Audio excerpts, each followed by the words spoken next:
আপনি বলছিলেন ওরা কলোনি হারিয়েছে মনে হচ্ছে যেন, যারা শাসক দল বা মিডিয়া।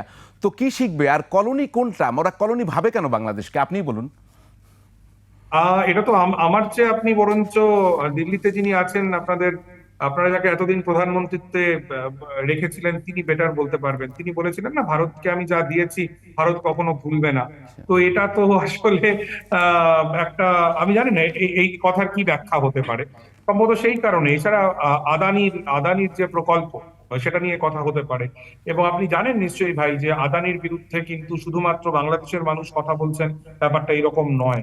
ভারতের মাটিতে আমরা অনেক আদানির বিরুদ্ধে কথা বলছি, গোটা পৃথিবী জুড়ে আদানির বিরুদ্ধে একটা কথা বড় সড়ো বলছে। আন্দোলন হচ্ছে।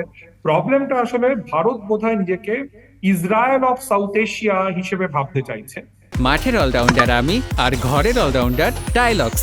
টাইলক্স টয়লেট ক্লিনার, ক্লিন মানেই টাইলক্স। এটা একটা সমস্যাজনক ভাবনার জায়গা। এবং যদি আমাদের দেশের সরকার, আমি আবারও বলছি, বাংলাদেশের অন্তর্বর্তীকালীন সরকারের বিরুদ্ধে শফিক ভাই থাকলে খুব ভালো হতো। বিরোধিতা করার প্রচুর জায়গা রয়েছে। এই সরকার শ্রমিকদের বুকে গুলি চালিয়েছে, আরো অনেক কিছু তার বিরুদ্ধে বলার আছে। কিন্তু আমি একজন ভারতীয় হিসেবে আমার প্রাথমিক কর্তব্য হচ্ছে ইন্ডিয়ান মিডিয়ার যে আধিপত্যবাদী যে নজর বাংলাদেশের প্রতি, এইটাকে আমার পক্ষে মেনে নেওয়া খুব ডিফিকাল্ট, মেনে নেওয়া খুব কঠিন।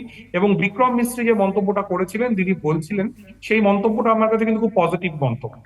কারণ ইন্ডিয়ান স্টেট সে নিজেও কিন্তু তার মেইন স্ট্রিম মিডিয়ার থেকে দূরত্ব রাখতে চাইছে।